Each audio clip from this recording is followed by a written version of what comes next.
¿Qué es el G7 y quiénes la conforman? El G7 no es una organización internacional, sino un foro informal de jefes de Estado y de gobierno. Las siglas G7 significan Grupo de los Siete. El G7 está conformado por Canadá, Francia, Alemania, Italia, Japón, Reino Unido y Estados Unidos.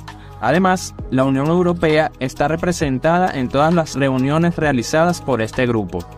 ¿Cuánto tiempo ha existido? El G7 fue fundado después del embargo petrolero de la OPEP de 1973 como un foro para que las naciones más ricas discutieran las crisis que afectan a la economía mundial. Sus países tienen un Producto Interno Bruto anual combinado de 40 billones de dólares. Eso es casi la mitad del Producto Interno Bruto mundial. ¿Qué temas discute el G7? El grupo original se creó para discutir posibles soluciones a los problemas económicos y financieros mundiales, como las crisis del petróleo, por ejemplo. Las cumbres anuales, que han ayudado a lanzar nuevas rondas de negociaciones comerciales mundiales, también han tomado iniciativas para reducir las deudas de las naciones más pobres, aunque no siempre se aplican acciones para llevar a cabo esas iniciativas. En un principio, este grupo servía para discutir temas únicamente económicos, pero el alcance del G7 se amplió en la década de 1980 para incluir cuestiones políticas. La primera reunión se celebró del 15 al 17 de noviembre de 1975, por iniciativa del entonces presidente de Francia, Valéry Giscard. En aquella oportunidad asistieron los mandatarios de 6 estados, los cuales fueron Francia, Estados Unidos, Gran Bretaña, Alemania, Italia y Japón. Desde entonces se han celebrado reuniones anuales con presidencia rotatoria.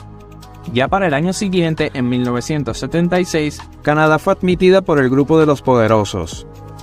Los países del G7 representan alrededor del 10% de la población mundial y generan cerca del 45% del Producto Interno Bruto global. Se encuentran entre los mayores contribuyentes en la financiación de las organizaciones internacionales y representan alrededor del 75% de la asistencia oficial para el desarrollo mundial registrada por la OCDE. La cumbre es el punto culminante de un año del G7. En estas cumbres, los jefes de Estado y de Gobierno del Grupo de los Siete debaten cuestiones clave de la política internacional, intercambian puntos de vista y trabajan juntos para desarrollar soluciones constructivas. A lo largo de los años, un proceso estrechamente entrelazado de consulta política entre los gobiernos de los países miembros se han desarrollado en torno a las cumbres. Por ejemplo, los ministros de varios ministerios tienen sus propias reuniones para discutir temas específicos y desafíos globales. El trabajo preliminar para los resultados de la cumbre es realizado por funcionarios gubernamentales conocidos como Sherpas, negociadores superiores, y Sous Sherpas. La preparación de las reuniones ministeriales se lleva a cabo según sea necesario por los grupos de trabajo. Además de las cumbres y reuniones ministeriales que forman parte del marco del G7, también pueden organizarse otros eventos publicitarios o diálogos de expertos sobre los temas prioritarios de la presidencia respectiva. Rusia se une al G7, 1998.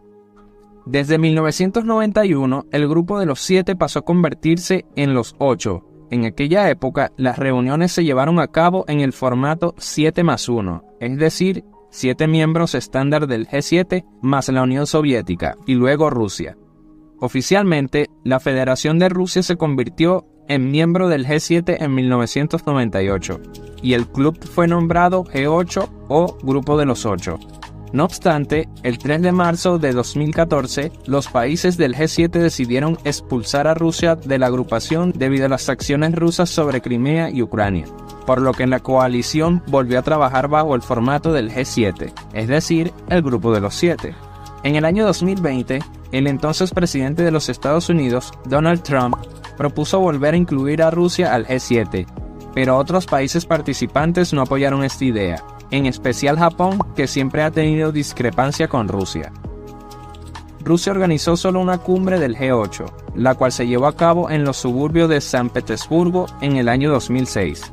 Se tenía programado que otra cumbre se celebraría en Rusia en la ciudad de Sochi, pero no tuvo lugar, ya que estaba prevista para junio de 2014 y para ese momento ya había sido expulsada del grupo.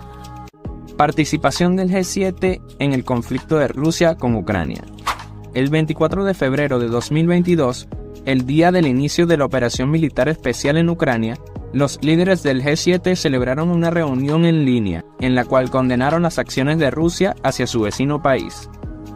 El presidente de los Estados Unidos, Joe Biden, dijo que los líderes de países del Grupo de los 7 acordaron promover sanciones económicas devastadoras contra Rusia por sus acciones en Ucrania.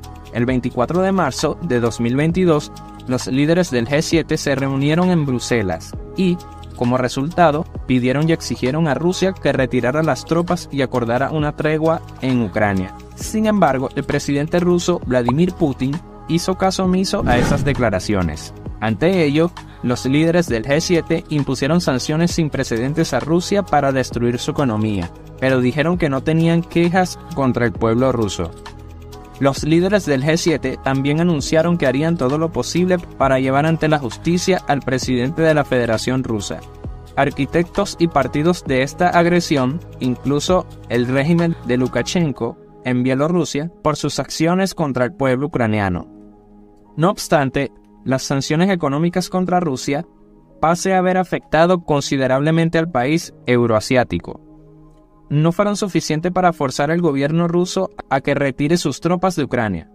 Y si se ve desde otra perspectiva, se puede afirmar que estas sanciones han sido contraproducentes, porque precisamente Rusia es el país que suministra casi la totalidad del gas natural al resto de Europa.